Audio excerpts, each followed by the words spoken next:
Good morning, everyone. Thank you so much for joining us for the inaugural webcast for the CSU Climate Adaptation Consortium. I'm Megan Jennings. I am the interim executive director of the CSU Consortium Climate Adaptation.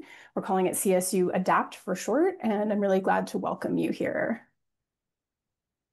So as we get started, I've got a QR code here that I have a few questions I'd appreciate if you could answer. There will also be a link in the chat that you could follow. So pull out your phone or click on that link. And there's a couple of short questions. I'll revisit those a little bit later in the webcast, but it's a way for us to get to know who's here and what you're thinking about climate adaptation in the work that you are doing.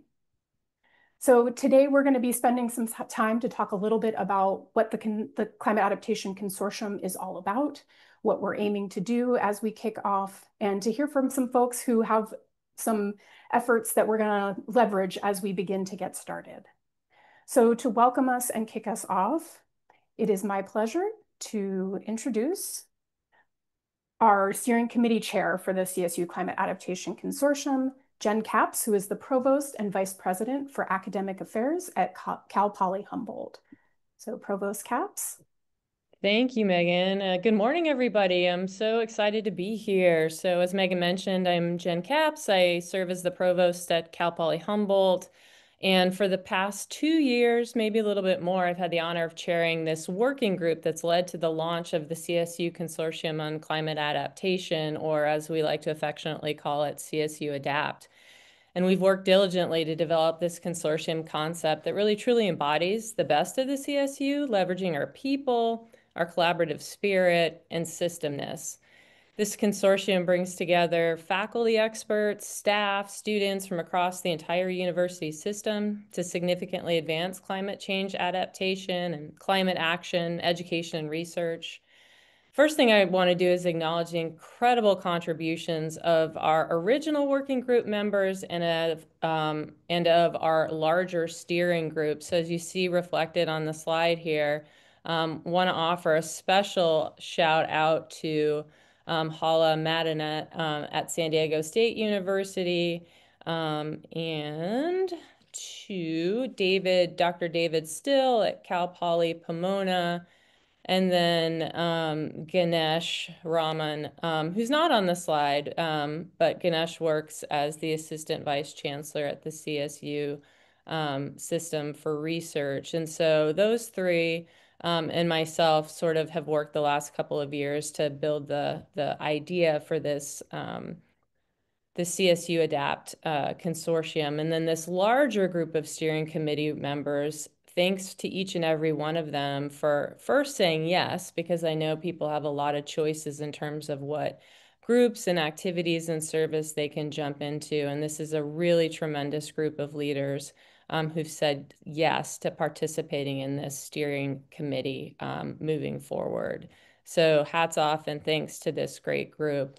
I'm also super excited to acknowledge Dr. Megan Jennings, a conservation ecologist from San Diego State University, and so appreciative that she said yes to serving as our inaugural interim executive director for this consortium.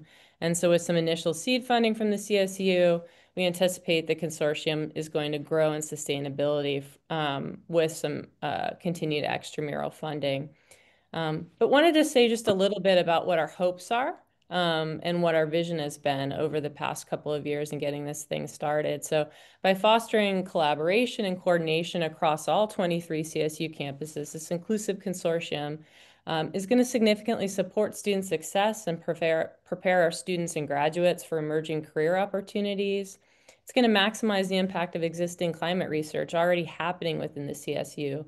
One thing that was really important to us as we worked to develop this consortium was to think about how to build on the already incredible work happening in the CSU at each of our campuses and to really clearly express the value proposition of inspiring each of you to jump in and be active participants. And so when developing this consortium, partnership was also identified as one of our superpowers in the CSU, and thus greater community engagement and partnership with high schools, community colleges, across the CSU and with our UC campuses are also among our goals. And we also strive to create lasting partnerships with California communities, government agencies, nonprofit organizations, private sector, philanthropists, you name it. And so our aim is to optimize student success and workforce preparation in the climate sector across the CSU. We'll achieve this through multidisciplinary, multi-sectoral approaches that include faculty and student research experiences, mentoring, and active engagement with a truly collaborative environment. And you'll hear about some of that today. It was also important to us in the creation of this Climate Action and Adaptation Consortium to align directly with the governor's executive order N-11-23, which calls on the CSU to promote career pathways in education, climate, and technology. I'm also super appreciative of the CSU's continuing commitment to creating opportunities for students to be successful within the CSU, creating hands-on experiences and real-world opportunities to apply knowledge, as well as prepare graduates for the workforce. And this consortium is going to do just that. The consortium will enhance the application of climate change adaptation and climate action research and education, translating it into tangible community action, technological solutions, effective policy making, and again, that essential workforce development and retraining that we're really focusing on.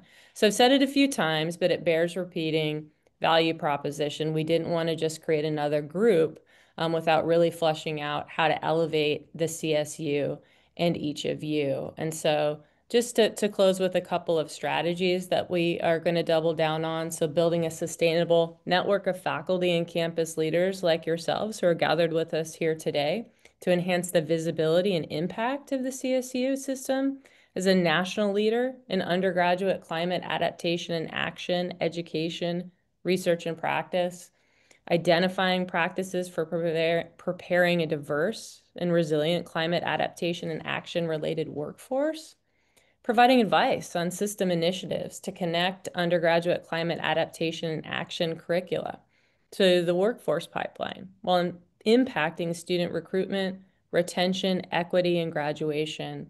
Finally, strengthening and building sustainable research and workforce development collaborations with state government, community, private sectors, and philanthropic partners. So building these networks and community is more important than ever right now, and I'm so excited to see the impact of the consortium in our program today. We'll give you just an introductory taste of what's possible. So thanks very much, and welcome, and I'll turn it back over to Megan. Thank you, Provost Capps.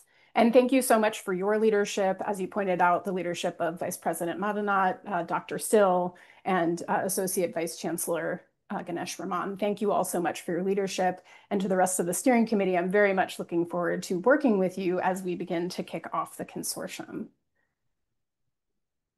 So I thought I would start by telling you a little bit about myself and how I came to be doing the work that I do, because it informs my worldview, and that also informs how I plan to approach the consortium.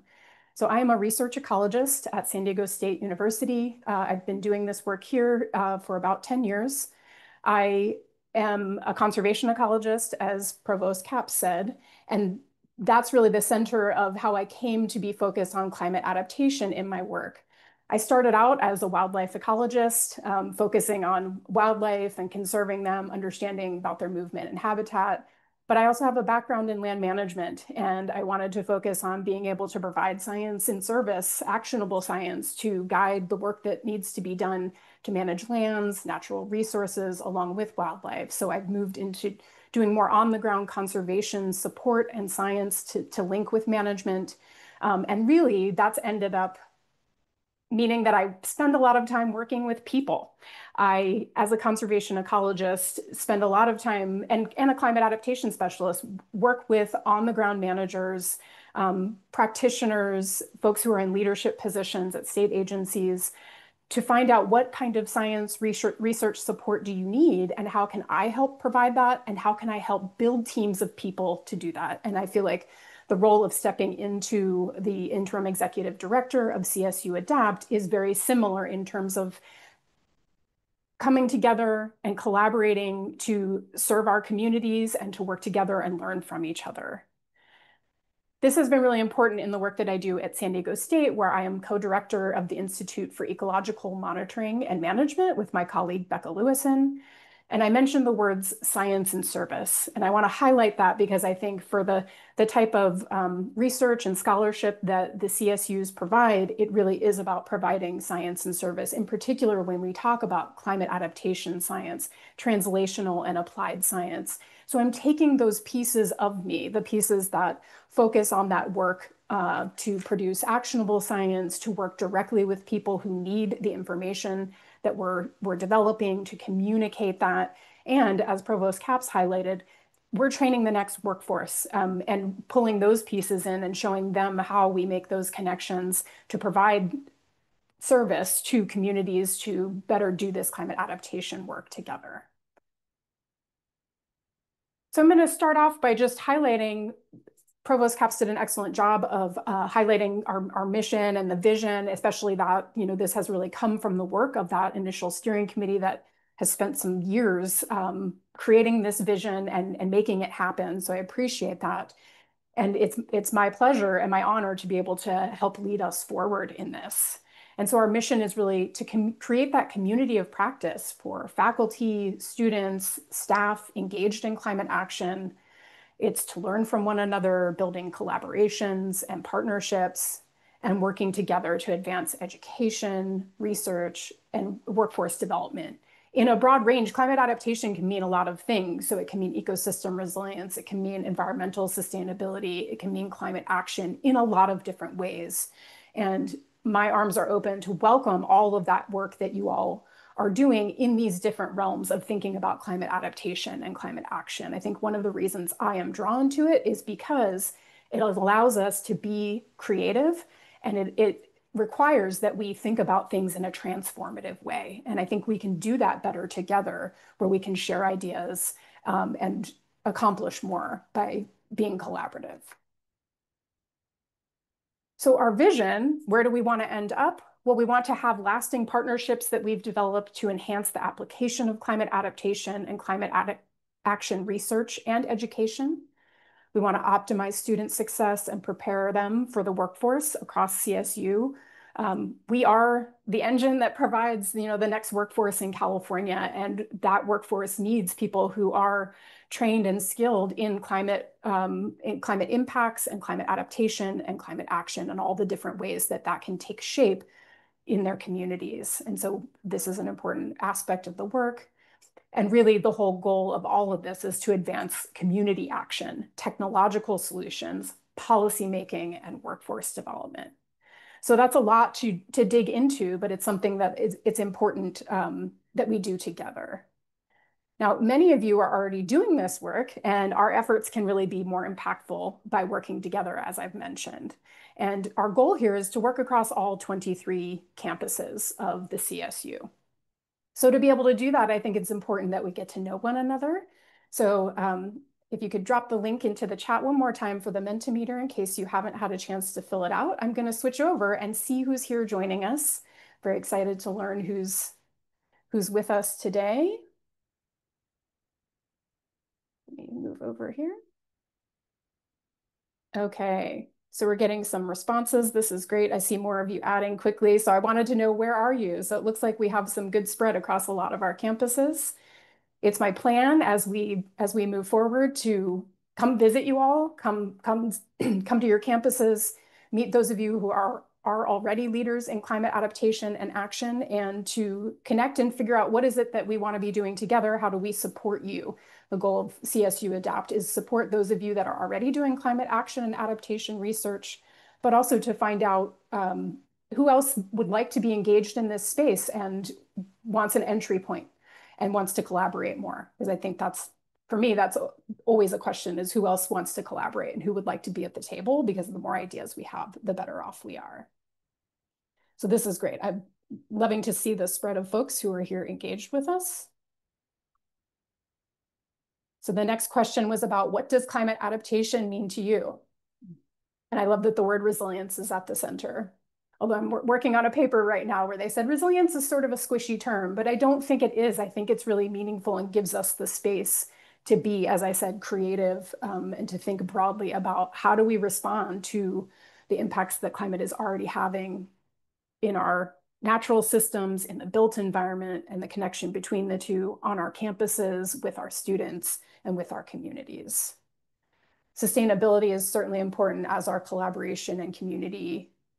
Equity and justice will definitely be at the center of the work that we do. It's important that we work with our communities. CSUs are the connection to the community in the California university system. I don't think anybody does it better than we do. We are embedded in our communities and very important resources to our communities. And so I appreciate those of you who are working in community, which I think is most of us across the CSU. So thank you for sharing your ideas about climate adaptation. I always like to do word clouds because they really help me grasp what are people's priorities and what are the ways that you are thinking about these difficult topics that we're working on together. All right. So what kind of communities do you want to work with on climate adaptation? And I asked you to just pick two. And I see a good spread, and this just tells me that you all are in the same space that I am, which is that all of the communities that we work with are important. Of course, as the CSU, one of our primary responsibilities is to the students on our own campuses, working across campuses. And we're going to talk a little bit more about working with the state. I think that's an important role that we will be playing, as the state has a really impressive and aggressive climate agenda, and they can't carry it out alone. They need help from researchers and from workforce development, partners. And I think we are an important partner in that, but we can become even more important and play a key role in connecting people with state priorities and state efforts. And then local community members, I'm really excited to see that. A lot of my work is very community engaged, and I know many of you have very similarly community engaged research, and that's very exciting. It's challenging. And so I think we will spend some time working on that together, but it's absolutely worth the effort because the communities are where we are. We are connected in this work together. I see you all adding some more questions. You're welcome to keep adding, and I will be able to post this after the fact. I'll post this separately. So thank you for sharing your ideas here. Okay. And then I'm going to talk a little bit more about each of these activities, but I just wanted to know what types of activities were of greatest interest to you if you're starting to engage with CSU ADAPT, and I hope that you will. And this is not set. There'll be an opportunity to identify other activities, priorities, work together that you'd like to see, but it looks like making climate adaptation work actionable is a top priority for a lot of folks. It certainly is for me. That's what I spend a lot of my time doing, so I'm really pleased to see that. Finding and applying for funding looks to be also high priority. I know that's of potentially even greater concern for many of us. I'll talk a little bit about that later, but I appreciate that. And then I know lots of you are engaged in sharing across campuses with climate adaptation and climate impacts curriculum, and focusing on experiential learning for students, really getting them the hands-on experiences that they need to step into those workforce roles. And while I only let you choose one, so I appreciate that building relationships and collaborations didn't fall as high on the list, but I suspect that that's ingrained in all of this other work, and it will happen along the way. So I think that will inherently follow. And then what excites you most about the CSU coming together around climate adaptation and action? So I see collaboration in the center, and that really warms my heart. I, maybe to my own detriment, love to collaborate with people. I like to form networks. I like to work together because, especially at a time like now, I think we all realize that without collaboration and partnerships, the work can be much more difficult.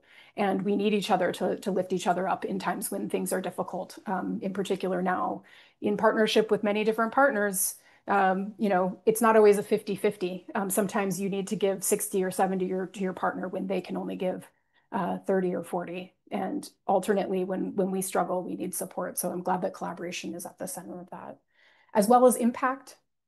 We definitely want this to have an impact. That's the goal of a lot of the work here, is that it is impactful in lots of ways. And then funding, collaboration, solutions. This is all really excellent. I appreciate this. All right. Oops. Hold on just a second here. All right. So we'll go back to the presentation here. So let's dig into some of those. I talked about some of the activities. And first, I just, you all did your own word cloud. Well, I did mine based on our mission and vision and climate's at the center, adaptation, community, and action. So you see some of the overlapping themes compared with the two word clouds that you all produced here. So I'm glad to see that. These really help me, and I think it sort of speaks to there's some key things. I see solutions here as well. Community collaboration is in here as well. So I think those are important touchstones for us as we move forward. But let's talk a little bit about what our strategic goals are. So Provost Capps mentioned these as she was speaking, but I'm going to dig into them a little bit more. So what will we be doing together? And I'll go through the overview and then I'll give you some details about each one as we move forward. So increasing partnerships to design climate adaptation research and workforce development programs. That's with a lot of different kinds of partners. Securing continuing external funding to support educational and research activities. This is a big one in particular right now. Developing and sharing climate adaptation and action-aligned curriculum. And finally, engaging students in hands-on experiential climate adaptation learning activities. So let's dive into each one of these. So growing partnerships. I view that as in a lot of different spaces. Cross campus, so across the campuses of the CSU, but also across university systems. I work closely with folks at UCs and other universities in California and outside of California, folks Arizona, Nevada, and many of you do too. And that strengthens our network by having those collaborations. How can we grow that and have more opportunities to collaborate with those who can bring something to the table in the work we're doing? State agencies, as I mentioned, is another important one. And we'll be hearing a little bit about opportunities to work with the state on their climate agenda. I've already talked quite a bit about local communities, and you all have highlighted that working with local communities is a priority for you as well. The private sector is another one. How can we connect and engage with the private sector and the work that's being done there to advance climate action, as well as nonprofits? And importantly, granting organizations and philanthropic institutions. This is, funding is the engine that keeps this work going. So forming those relationships to support us in the work. So I did want to highlight some of the partnerships, in terms of the state. I've mentioned the state's climate agenda. These are some highlights of things that I'm actively engaged in. And I wanted to share that I think these are some of the priority activities that we'll engage in early on. From the California Natural Resources Agency, there's the California Wildfire and Forest Resilience Task Force working on an action plan. There's the Natural and Working Lands Climate Smart Strategy, the Pathways to 30 by 30 to accomplish, conservation of 30% of our land base by 2030. All of that requires thinking about climate perspectives. And then, of course, we're in the process on the state's fifth climate change assessment.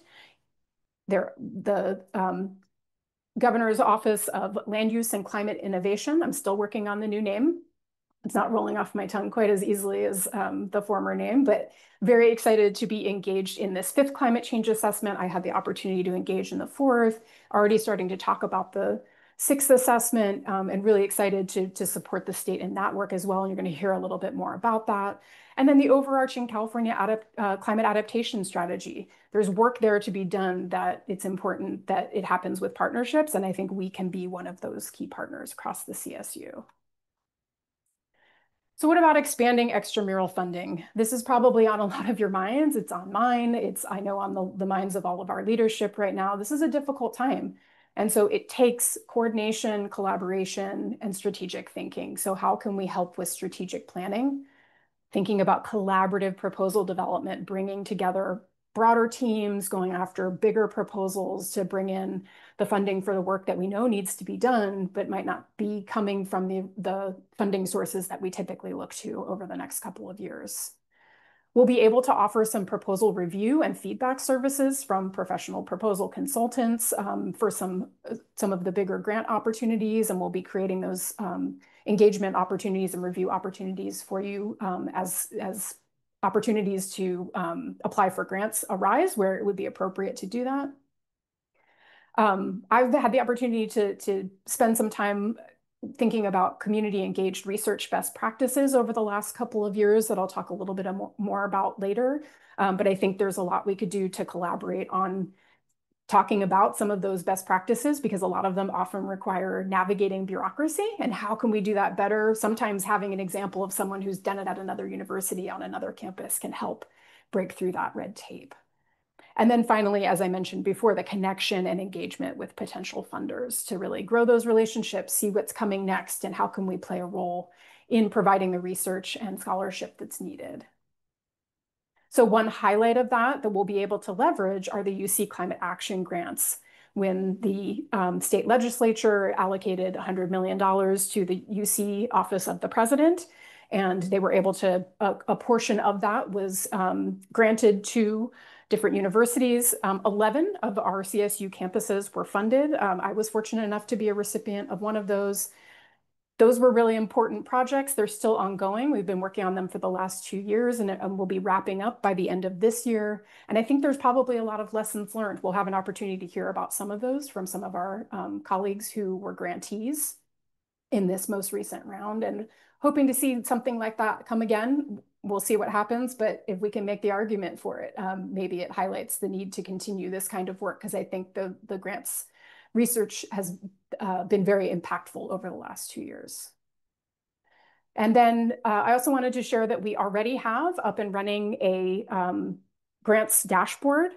This was in part because of an opportunity. We had an ongoing technical assistance center that was funded by the Environmental Protection Agency. When that was no longer possible, the UC Climate Action Award that I hold was able to continue on with some of that work, and has supported the development of this dashboard that we're now sharing through CSU ADAPT.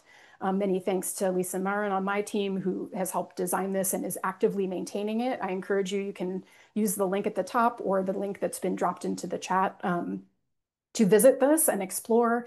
It's updated on a regular basis. This is one way to help sort of navigate where are the grants that are best fit for you. It's organized by grant focus area, and it gives you lots of options with kind of a summary to help you navigate what are the best opportunities for you. And we're happy to help you with that. Then knowledge sharing, I think, is a really important component of the work that we will be doing together. I envision that we will have some topical groups that will focus on specific areas of climate adaptation. As I said in the beginning, there is a really wide range of ways that we can engage in climate adaptation, and some really specialty areas of focus and knowledge and expertise that I think the CSUs can bring to the table. But we need some leadership within each of those sort of areas of expertise. And so I think having some groups working together to highlight what do they think the opportunities are, what are the services and knowledge and connections we can provide, what are the training opportunities we can provide, I think that will be really important moving forward. Sometimes that might come in the form of panel presentations and discussions, and of course, collaboration on curriculum and student engagement. And you'll hear a little bit more about some of that that's already ongoing as well. And then we have experiential learning and workforce training. Of course, this is at the heart of why the CSUs are here in the first place, to work with students to train the next generation of the workforce. And the workforce has been changing in terms of what they need in terms of understanding climate impacts and being able to address climate adaptation. And we're at the forefront of that. We already have, but I would love to expand opportunities for living labs. We're doing some of that on the research reserves here at San Diego State University. I know some of you are doing them on your campuses. That can be both on campus and off. Our campuses are living labs, and I know many of you are working in that way. Can we create a model that helps expand that across all campuses? Where else can we provide hands-on experience? I know a number of campuses are engaged in the EPIC N program. We have the SAGE program here at San Diego State University that gives students that opportunity to work on the ground with communities to develop climate adaptation resources, information, and support the work. And I think that kind of hands-on experience is really critical. And it's in partnership with the community. Again, it's turning the information back to the community. And those experiences are valuable for the students because that's how they form their networks moving forward as well. And then finally, I think we play an important role, and we can play an important role in training for the community. Communities being prepared to respond to climate adaptation themselves is just as critical as us providing the next workforce and working with communities. It's empowering them to do the work themselves. So where can we provide training to support that is another aspect that I think we'll be focusing on in the future. So that's the general summary of what we'll be focusing on. And now I want to highlight, I think, where a few of our opportunities to leverage things that are already ongoing can really kickstart us. And so, as Provost Capps mentioned, we have a number of campus leaders that are really helping us leverage our strengths. And so it's my pleasure to introduce next Kai Burris, who's a professor of biology and the co-director of Climate HQ at San Francisco State University, to talk about some of the strengths that we'll be able to leverage in the work that's already been going on to, bring students together, work on curriculum together, and elevate climate adaptation work across campuses. So Kai? Okay, thanks so much. Let's see. I need Stop to, my share. yeah, there we go. Yep. Mm-hmm. Let me get that going. Perfect. All Thank right, you. great. Thank you, Megan. And so Provost Capps mentioned that, and Megan mentioned that there'd been a group working for several years to bring forward this new CSU ADAPT consortium, and it's super exciting. At the same time, an independent group of us have already been working CSU-wide to work on similar overlapping things, and now we're exploring how to synergize for a resilient future. So I'm going to tell you a little bit about what the second working group was doing and go from there. Before I do that, I'll tell you a little bit about who was on that group. We had Mark Stemmen from Chico State, Carrie Wininger from Sonoma State, several people from the Chancellor's Office of Sustainability at different times, Tamara Wallace, Lindsay Rowell, and Jennifer Sanchez. We had Krista Kamer from Coast, Aaron Pierce from Cal Poly SLO, and Autumn Thorey, also from San Francisco State, and Steve Blumenshine from CSU Water. So we had quite a group of folks working on this, and we're super excited about the formation of the new CSU ADAPT and bringing our efforts together. So quickly, before I get going here, when you think of Californian climate solutions, what images or issues come to mind? And I'd invite you to write that into chat, just real quickly.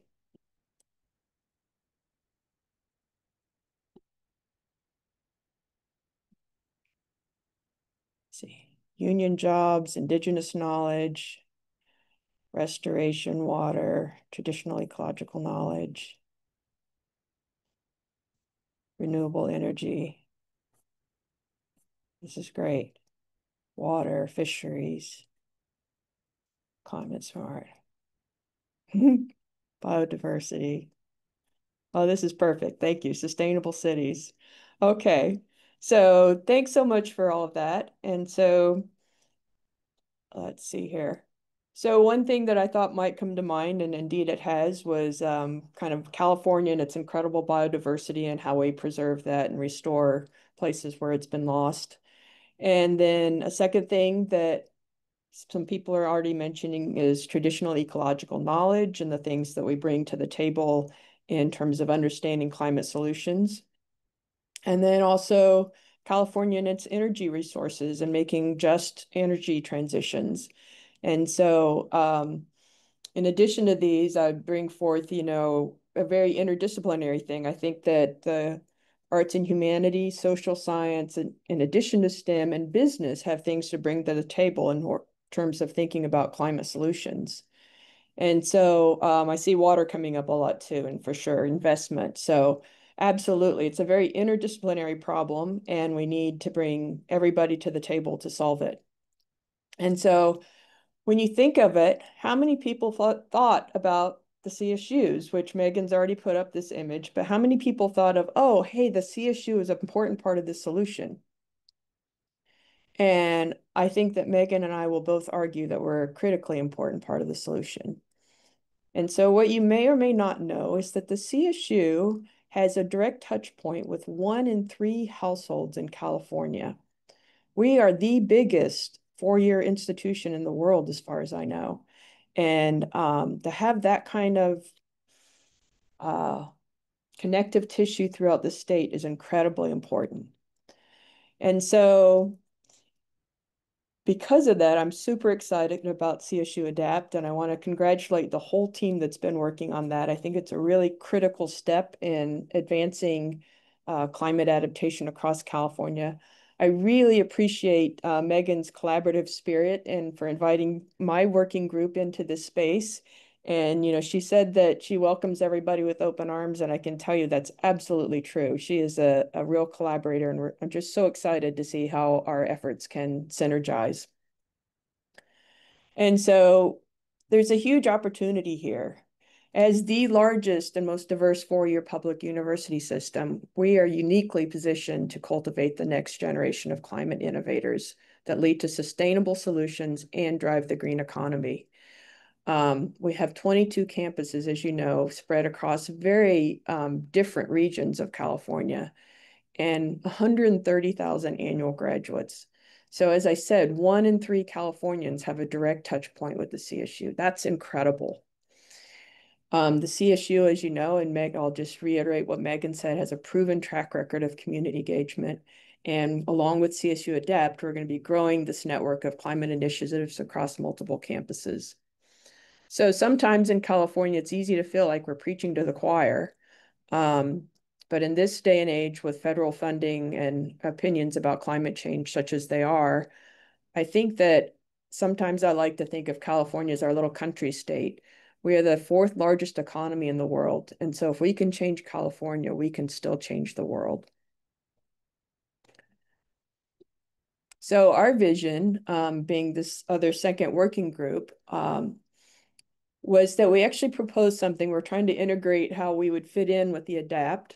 And so we proposed something, or we're making a model called the CSU Climate Lab that would be a comprehensive framework to transfer all CSU graduates into climate literate leaders who are equipped to drive equitable solutions in California.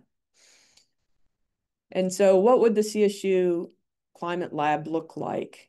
And first of all, I have to say that we like the acronym of lab because lab to me suggests that you're doing, whether it's a science lab, a writing lab, a film lab, a communications lab. It really suggests that you've got a mix and you're doing.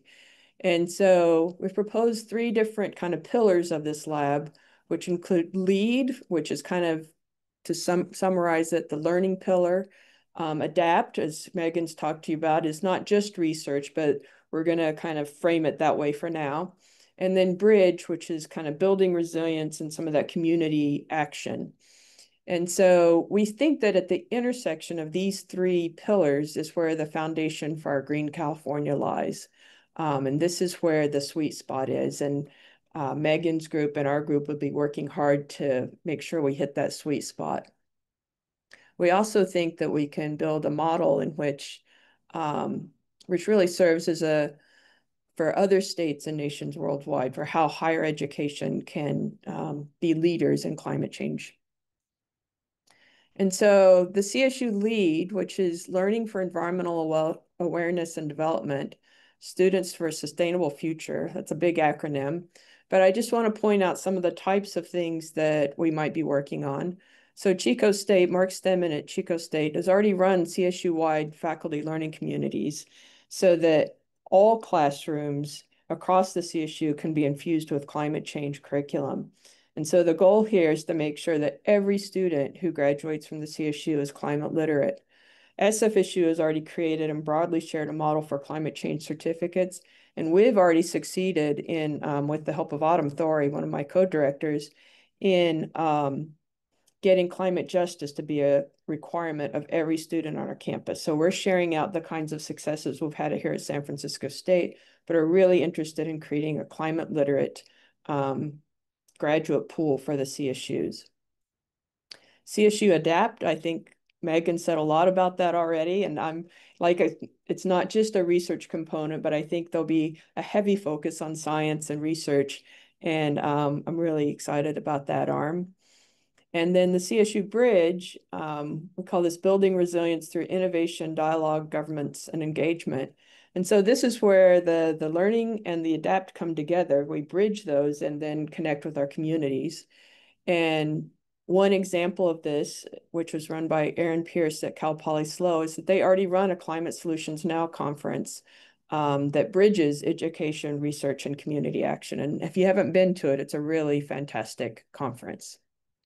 And so that's kind of the way that we're viewing things, and we're looking forward to kind of merging these groups, and together we do more, and si se puede. If you have any questions about CSU Climate Lab model or thoughts about how to improve it and want to get involved, feel free to reach out to me. And thanks again to Megan and her crew for including us in this launch. Thank you for that, Kai, and thank you and the whole team for reaching out and saying that you wanted to be engaged and wanted to be involved. We absolutely want to leverage things that are already ongoing, and it's a good moment to just highlight if others of you have things that are ongoing that you're excited about and you want to bring to CSU ADAPT, we absolutely want to welcome that. So let me get back here. Oh, that's the wrong one. It looks like I've fallen out of my presentation mode. There we go. Okay. So next I want to talk about another leverage point for us, which is the UC Climate Action Grants, which I spoke a little bit about. So again, over the last 2 years, we've been doing a lot of work focused on climate action at 11 CSUs with multiple investigators. And I think this is a real opportunity to leverage what we've learned. And so today I've invited 2 of my colleagues who I've gotten to know over the last 2 years, learning about different projects focused on climate action, to talk about what their experiences are. So they're going to be able to give you a highlight of their projects, and then we'll chat a bit about what can we carry forward from this and how do we leverage this opportunity coming off of these climate action awards. So it's my pleasure to introduce first Cindy Daly, who is a professor in the College of Agriculture and director of the Center for Regenerative Agriculture and Resilient Systems at CSU Chico. She'll tell us about her resilient agriculture project. And then Jose Marin Harin, who's an associate professor in the Department of Fisheries Biology at Cal Poly Humboldt. We'll talk about some of his work about fisheries with tribal colleagues in the northern part of our state. So Cindy, if you're ready, I'll pass it to you. Whoops, I'm sorry. Let me stop my share so you can go ahead. Great.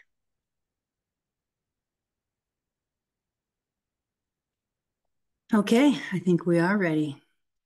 All right, Megan, thank you so much for that introduction and really for the opportunity to talk about the work that we're doing at the Center for Regenerative Agriculture and Resilient Systems at California State University at Chico.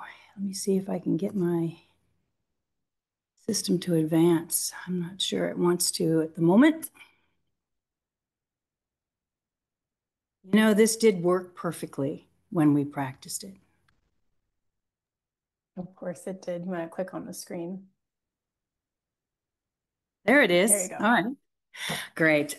We established the Center for Regenerative Agriculture on the Chico State campus back in 2019.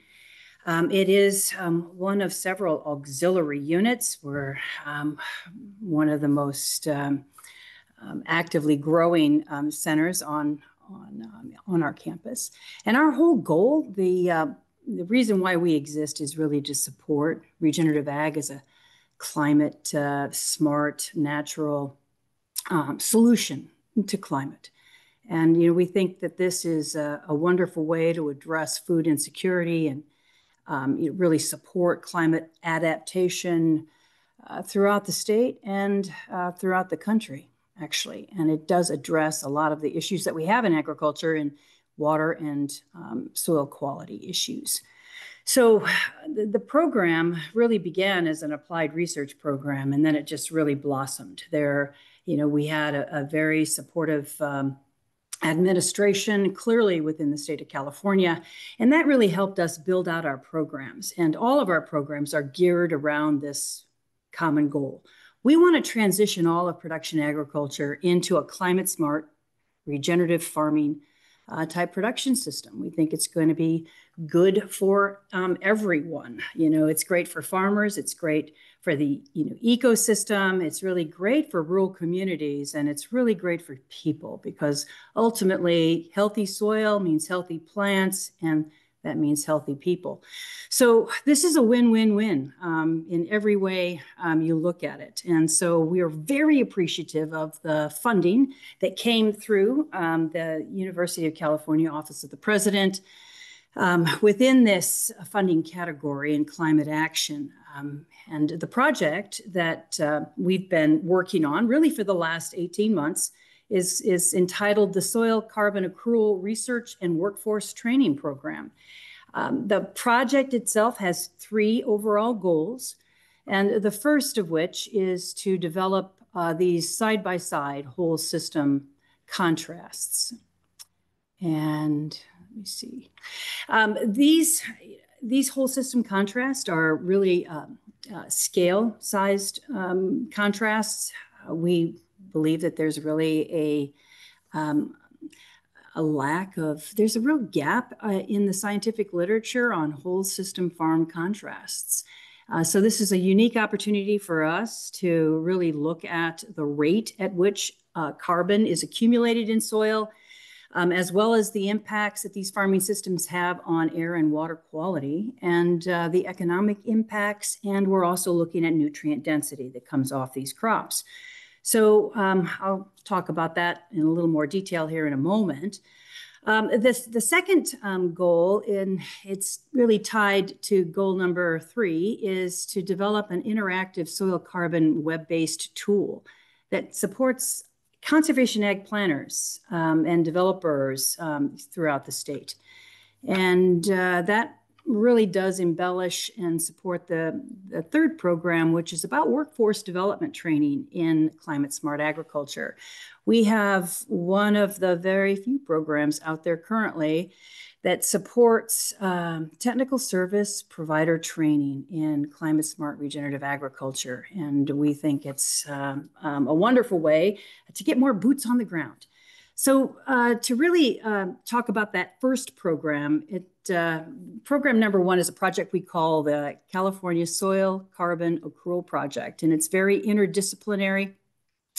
It encompasses a variety of different scientists, which I'll talk about in a minute, but we've tried to expand this program so that it would encompass all ecosystems throughout the state. So we are in, the Southern California, we're in the Central Valley, we're also in Sacramento in this region with these side-by-side programs. We're working together with some wonderful scientists that really encompass all aspects of the farming system. And we think that's really an important piece of the work that we're doing. We have John Knowles, who really is the Flex Tower expert. Garrett Lyles is our soil scientist. We've got Patty Okawa, who does greenhouse gases, Sandrine Matyasik, who does water quality, Logan Smith, who is our soil microbiome molecular geneticist, and Jake Brimlow, who is our natural resource economist. So you can see we've got it covered pretty much the entire system. And so we meet regularly, and we meet with our farmer partners who are part of our research team and all members of the team to talk about this data that we're collecting. And it is a lot of data. So we do have some data management folks that are helping us with that component of things. But this is the Flux Tower that we have positioned on these farms in these side-by-sides. So this happens to be a demographic of the farm that we have in Palo Verde down in Blythe. And about 40 acres is devoted to conventional practice. And then the east side is 40 acres of regenerative practice. And so we're growing the same crop in basically the same soil type in the same ecosystem with the same farmer, but managed differently. One is regenerative, and so it receives cover crops and it's no-till, so no soil disturbance. We're trying to really apply the various climate smart ag practices that fully embrace climate smart. So the whole idea is to draw down carbon and to really improve soil health. And then we're going to be comparing that back to our normal standard practice, which doesn't necessarily include any of that. And it's been an incredible experience for all of us, and that includes the farmers. I think they have this epiphany, like, wow, I didn't realize that, you know, my tillage did that to soil carbon. And so what we're generating is these data sets that show exactly just how much carbon in real time is being drawn down into the soil based on these different practices throughout the growing season. So this is a contrast from the flux towers that shows what happens, you know, when we're growing a hay rotation in the regenerative system versus the conventional. And everywhere where you see the bars above the zero, we're drawing down carbon. We're actually sequestering carbon in the soil.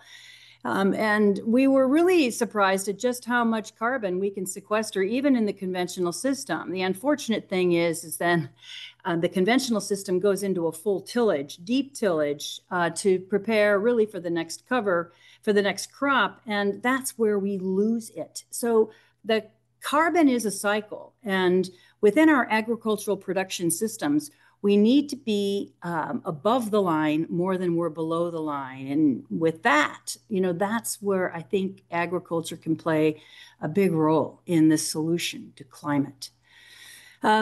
We also are tracking a variety of other things like, you know, the evapotranspiration rates. So we are establishing a water budget and then looking at net ecosystem exchange in all these different production type systems. It's been very, very informative, and we continue to learn a lot about how these you know, systems function. And we also understand really how it is that we can continue to maximize soil carbon accumulation within you know, these cotton systems, the tomatoes, within hay rotations, within cereal grains. You know, and we'd love to be able to expand this into trees and vines. And so we're really working on our funding streams to be able to do that as well. There's a lot of interest in the wine industry to look at this to determine just how much carbon can be accumulated if we practice these regenerative climate smart practices, you know, within the vine industry itself. So that's been a very busy, intense component of this particular project that's been funded, you know, through UCOP. The second objective was to further develop this land use index for resiliency that we've developed together with the Geographical Information Center here on our campus. It's one of these other auxiliary units that are developed on our campus. They've been very active, and we really, truly appreciate the partnership with the GIC Center to work on this. And what we're trying to do is basically establish a resiliency score in all of California agriculture with a resolution down to 10 acres. And having achieved that, we looked at different applications for this tool. One of which was with the 30 by 30 program that is now statewide. We thought, well, if we are really going to be retiring any agricultural land at all, really, shouldn't we be focused on the low-hanging fruit, on those areas where, you know, maybe we shouldn't be practicing agriculture, or maybe they were wetlands at one time and could be again. So we basically identified some parameters within all of the agricultural lands within California, and said, well, let's try to take that low-hanging fruit and identify lands that, you know, are either wetlands or are in areas where we have high subsidence or in major riparian corridors. And let's retire those, you know, and put those into conservation easements and or into CSB or other types of programs, and then ultimately be more strategic in terms of how we retire agricultural land, because we have to keep in mind that a lot of that is private lands that are making a contribution, you know, back to these agricultural families. They're also providing food and fiber for society. So we just thought that that might be a more strategic way of approaching that. And what we did identify was 1.3 million acres that kind of fell within these sensitive area categories that could, in fact, make a contribution back to the 30 by 30 programming. And then part of the program is then to take the CARI Resiliency Index. It's basically a status of, how resilient is this particular farm or this particular field with respect to the resiliency indicators that we had. And let's go ahead and put that into a Regen Ag planning tool. So we've developed the Regen Ag Planner, which will be available for a beta test here in August. That allows our planners to map and to kind of create these carbon farm plans on each of these areas that we have identified as agricultural landscapes. So it does a pretty good job at, you can draw on this tool, or you could pull things up based on address or by APN number and identify those landscapes that you want to try and apply conservation practices. So this particular field, we wanted to apply cover crops and no-till management and then establish just what the outcome would be. How much carbon could we accumulate over the course of the next 5 years? How much greenhouse gas emissions could we actually save or reduce? And then ultimately, what would be the cost per ton of carbon sequestered? So that tool we think is going to be very helpful down the road. We hope that conservation planners across the state can pick that up and run with it and ultimately enhance the number of acres that we have transitioned into regenerative agriculture.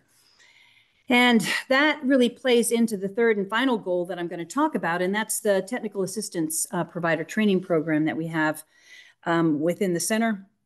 It is a non-credit course, non-credit type program that provides training in climate smart agriculture to folks within the resource conservation districts and other areas. We have a lot of PCAs and CCAs participating in this, and we actually have quite a few of our students that are actually interested in becoming certified as a technical assistance provider in climate smart regenerative ag. And it does provide a lot more boots on the ground for farmers to lean on when, they would really like to be able to farm in a more regenerative, climate smart way. This gives them some folks that they can lean on to make that transition. The program itself is based on a set of courses that we've developed with a number of experts in these areas. And the certificate is going to be provided to those individuals that are able to complete the 3 core courses in regenerative ag, the soil health management system, and then the whole farm and ranch planning and design course. You complete those courses and then you can pick one of these electives. And if you complete all of these, you then become certified as a TAP. Through the center and the California State University at Chico.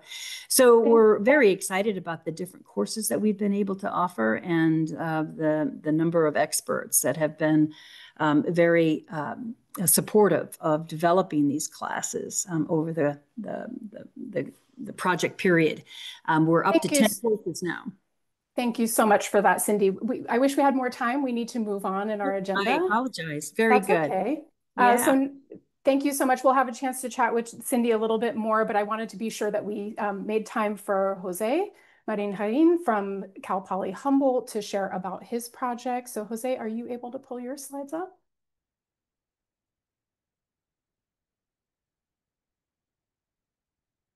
Excellent.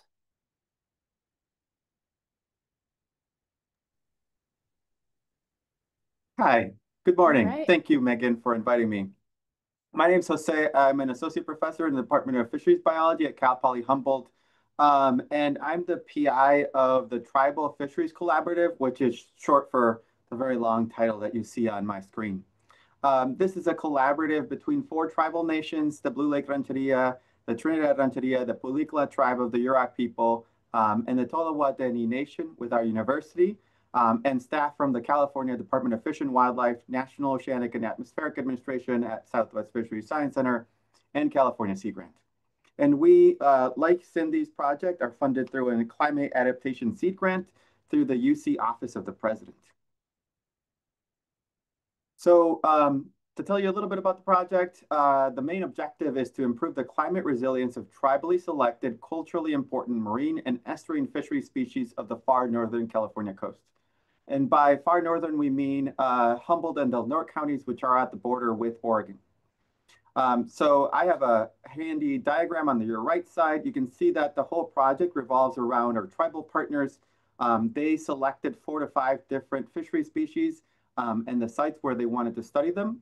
The project partially covers salaries for their teams.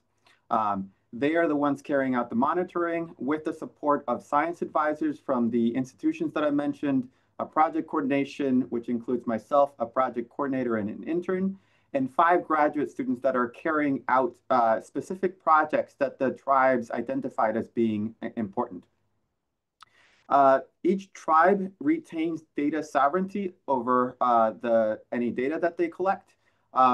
But whatever they approve is then passed on to community end users like sport fishers, local communities, tribal councils, tourists, resource managers, scientific community, and of course, students. To tell you a little bit about where and what they're studying, what we are studying, we have a little over 10 species of inverts like red abalone, fish like green sturgeon, and kelp that we are studying. As you can see throughout both Humboldt and Del Norte counties, you can see a slightly different shape for the tribe that's working on them and color for each species. We have an eDNA metabarcoding project that I'll tell you a little bit about in a little bit. But you have hopefully this gives you an idea of where and what we are studying. I mentioned 5 graduate students. These are the folks that are carrying out those projects. So on your left is Alec, who is carrying out an eDNA metabarcoding project, looking at the fish community's presence in estuaries and the coastal ocean in these 2 counties, and he's working with the Tolowa Dene Nation. Daniel's next. He's working on dayfish or surf smelt with the Pulikla tribe of the Yurok people. Braden is in the middle. He's looking at kelp urchin interactions in Trinidad Bay, working with the Trinidad Rancheria. Olivia is working on green sturgeon in Humboldt Bay with the Blue Lake Rancheria. And Rachel is on your right side, and she's looking at juvenile Chinook salmon in the Eel River estuary, also with the Blue Lake Rancheria. Okay, hopefully that gives you an introduction to what our project is about. I'd like to thank you. Again, thank you, Megan, for the invitation, and my contact information is on here in case you'd like to keep chatting after today's meeting. Thank you so much. Thank you, Jose. And I'm gonna pull this up instead here. Give me a second. Oops. My screen share is not cooperating. Here we go. So I'd like to invite both Cindy and Jose to turn their cameras on and join me so we can just chat a little bit about what you've learned over the course of doing these projects over the last 18 months. First, I wanted to ask you both, what have you learned that you're carrying forward in the work that you've done? Both of you have very collaborative, cooperative community projects. Jose, you and I both have shared information about working with tribal partners. I'm wondering what you all are sort of taking with you as you're moving forward.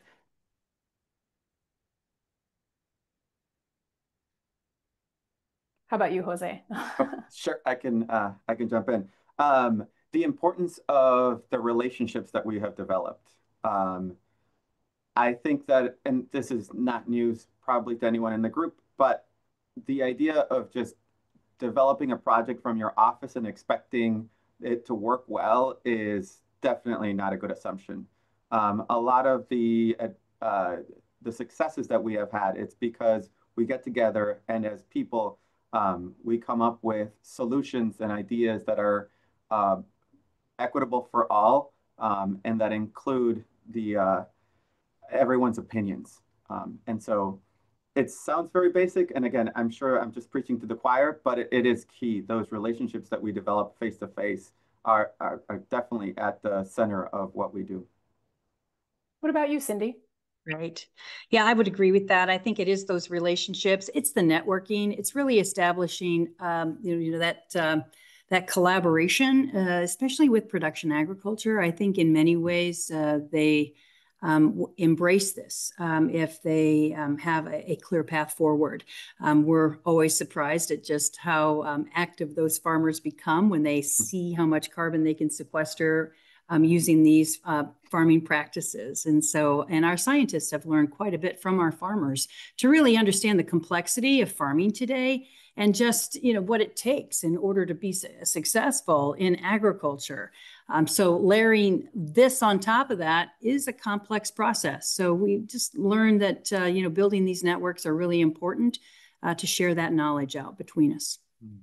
And Cindy, did you have these relationships in place before the grant proposal ever emerged? Well, not with all of them. We built this network upon some of the relationships that we already had, like with Dale Tyson down in Palo Verde. But, we built those relationships because of this grant in these other locations. And because of the sharing out of this information, and I think word of mouth in many respects between growers, we've had several reach out and say, hey, we would really like to be able to participate in this. Is this something that you can expand into walnuts? Or can we expand this into vines, into wine grapes? So it's been a very interesting journey, I think. And clearly the grant funding has helped us build out this network. And what about you, Jose? Were those relationships ongoing for you, or were some of them new? Similar to Cindy's experience, some of them we had developed already. We were working on another project with two of our tribal partners, and then they invited two more. Which was it was a great way to grow for us. That's really heartening to hear. I had the same experience. My project is focused on Indigenous-led stewardship across Southern California, and we've been working on relationships with many partners over the last 7 years or so, but have had new people come to the table and have new friends and partners, and that's been really exciting for me. So I'm glad that that's happened for others as well. So what's next for you, Jose? So our project continues all the way to the end of the year. We're actually in the middle of field work. We just started our second field work. Our grad students should be starting to finish their projects by spring, and a few have started to explore PhD programs. So we're very excited about that. And then we keep looking for funding, as I guess we all are, to continue the project. Our collaborative is really excited about maintaining their group. There have been discussions of moving our collaborative underneath some tribal networks. And so in order for the tribes to take yet a stronger lead on our program, which we're very excited because that was the point of this project to begin with. So there's several opportunities that we're exploring. We're cautiously optimistic, I guess is the way to think about it right now, right? Well, I'd be curious to hear how that works out for you, maybe flipping around the dynamic, because we're very interested in something like that as well. What about you, Cindy? What's next for you? Yeah. The plan is to expand these side by sides. We're just learning a lot about, these whole system contrasts, and it is filling a gap in the scientific literature. And I think it's also going to help us support public policy going forward when we have this kind of, solid scientific data. It's hard to refute, and it really justifies the soil, programs like Healthy Soil Program through California Department of Food and Agriculture. So just a shout out to Karen Ross and her team at CDFA. They're doing a great job. And we're hoping that this continues to validate that particular program and how important it is that we continue to fund it. That's great.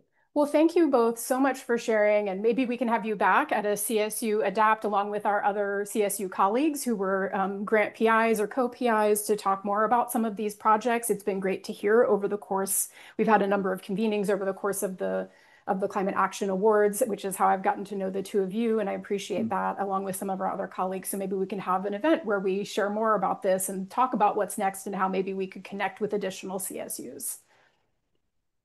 So thank you both. All right. So next, we get to talk a little bit more about growing partnerships.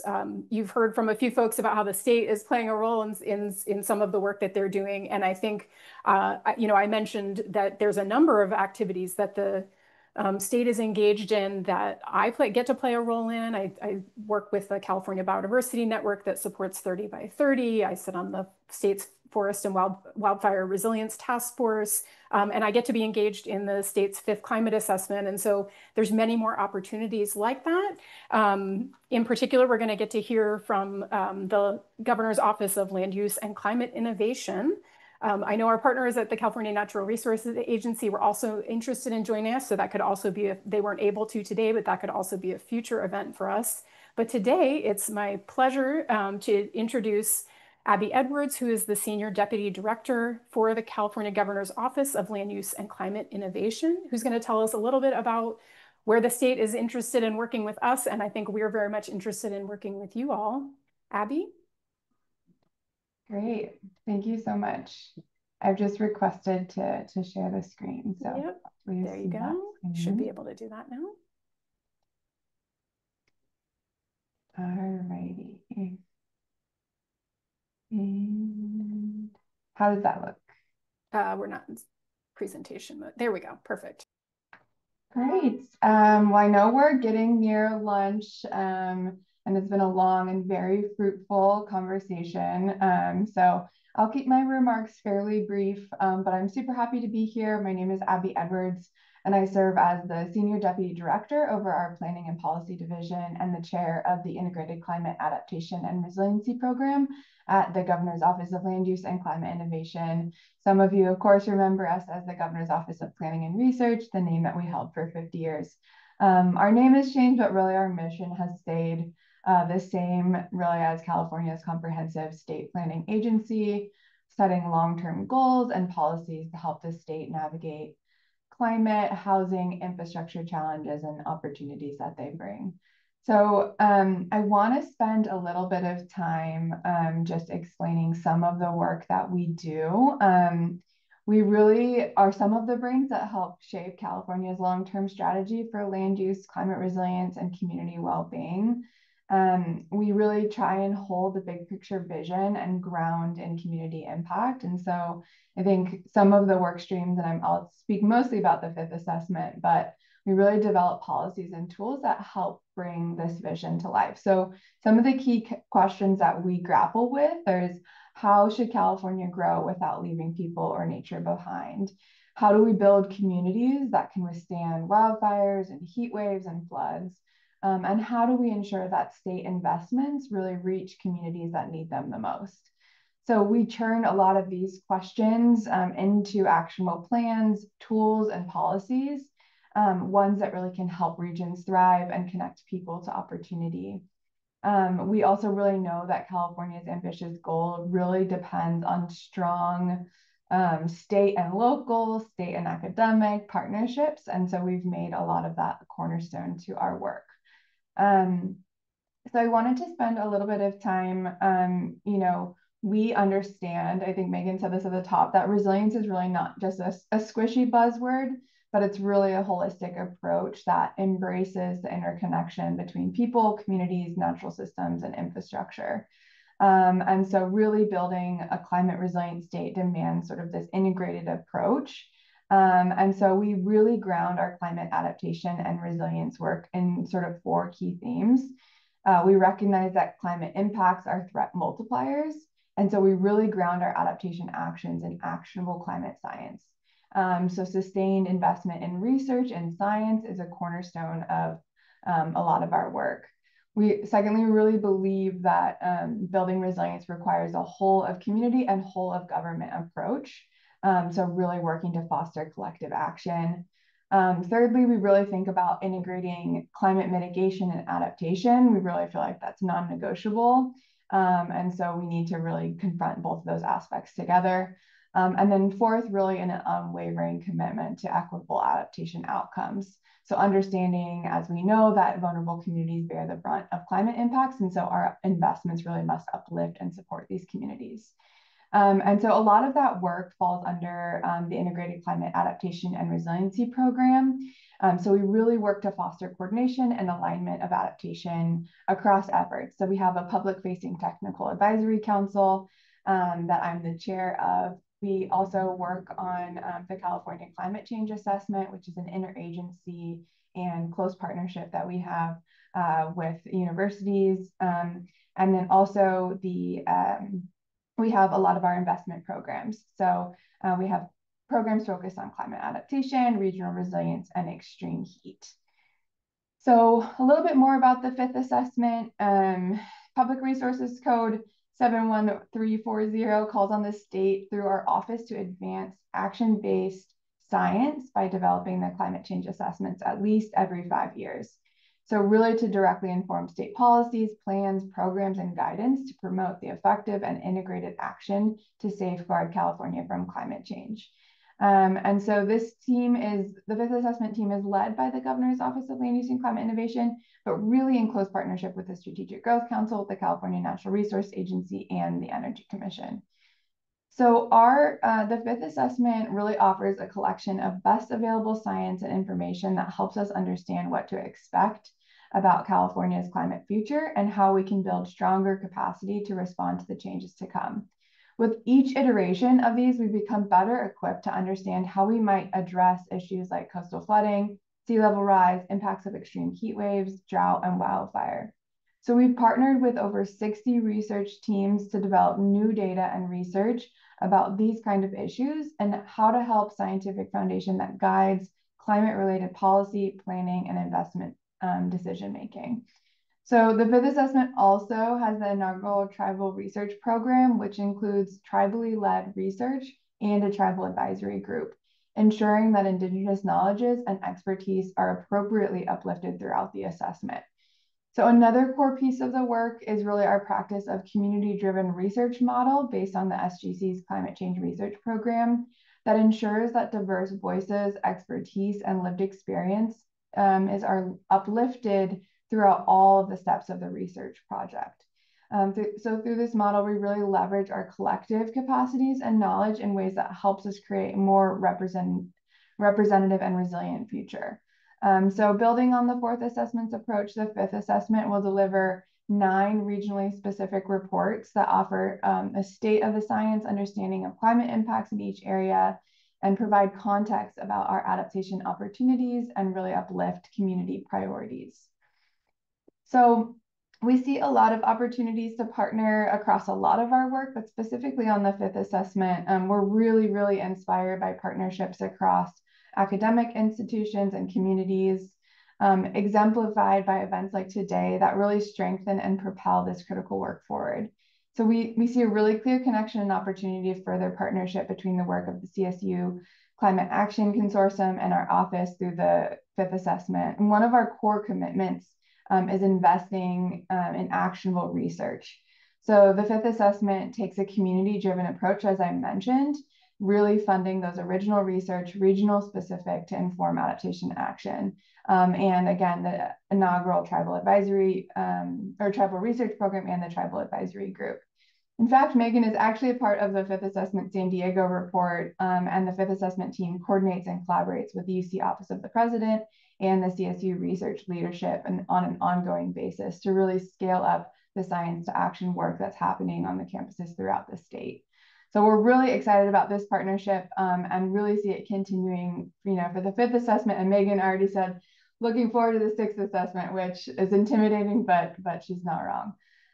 So here's some ways to keep in touch with some of our work, a video about the work of the fifth assessment, our website, and also our email list. So that is all I have.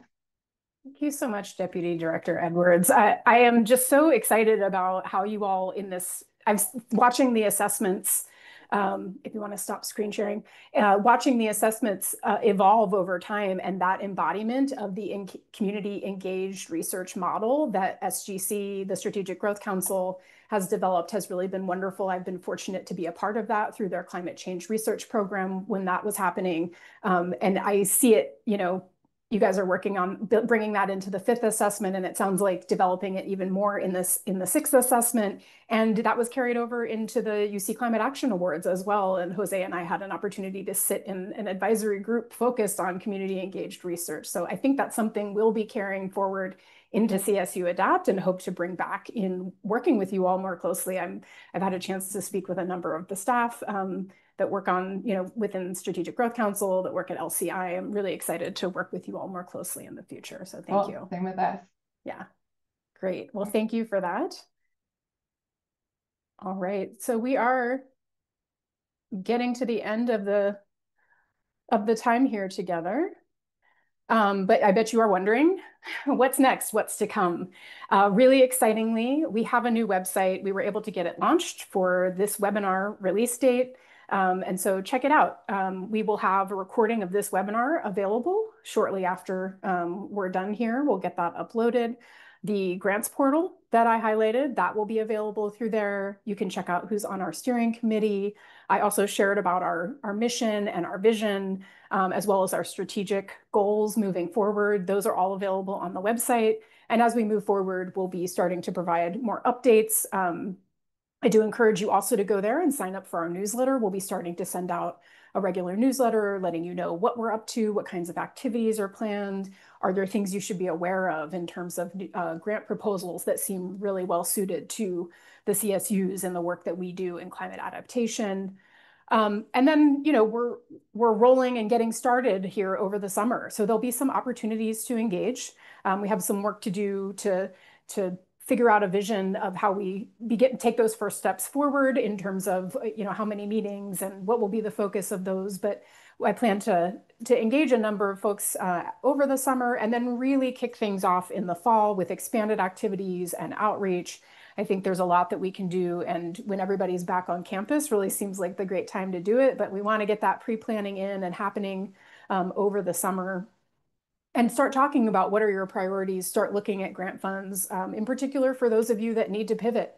The hard truth of it all is that a number of us are now without funding where we thought we had some. And if that is you and you are, looking for a lifeline, please reach out to us and we can help brainstorm with you and look for opportunities because we're all in this together. And I think we keep moving forward with climate adaptation and climate action, regardless of what's happening politically and at different levels of government. We need to keep moving forward. And I think we do that by working together. And I think we also do that by elevating the profile of the CSU system. We are busy doing a lot of things. And I think it's important that we tell our story. And that will be another component of what we focus on. How can we tell our story about how we are leaders in climate adaptation, how we are catalyzing climate action in our communities? We are actively doing that work. I think we can even do more and expand the breadth and the depth of that work, but how do we tell that story to the folks who need to know so they can look to us as leaders in the climate adaptation and climate action space? I encourage you to check out all this information, find out more about what we're about. Please share with your networks. Also, we're growing our network list with that newsletter. We'll be having a schedule of activities as we move forward. But I really want you to join us. And in particular, if you have something going on, we highlighted, as I said today, a couple of things that have been ongoing, people and groups and collaborations that have been ongoing that I've already connected with. But if you're doing work out there that you would like to connect, you would like to see represented in CSU ADAPT as we begin to move forward, please reach out and let me know. I'm happy to have a conversation. I have my areas of expertise, and I recognize that we will all need to come together and have multiple areas of expertise represented. Climate adaptation is transdisciplinary, interdisciplinary in every way, shape, and form. So I think, the more the merrier. If you haven't gotten that message today, is my message to you. And I think, I'm looking for campus leaders, program leaders, areas of expertise that you all can bring to the table, because that will be what makes this truly value added in the work that we can do together. So with that, I will thank you for your time, encourage you to reach out, encourage you to join us, and I hope I see you as we get things rolling.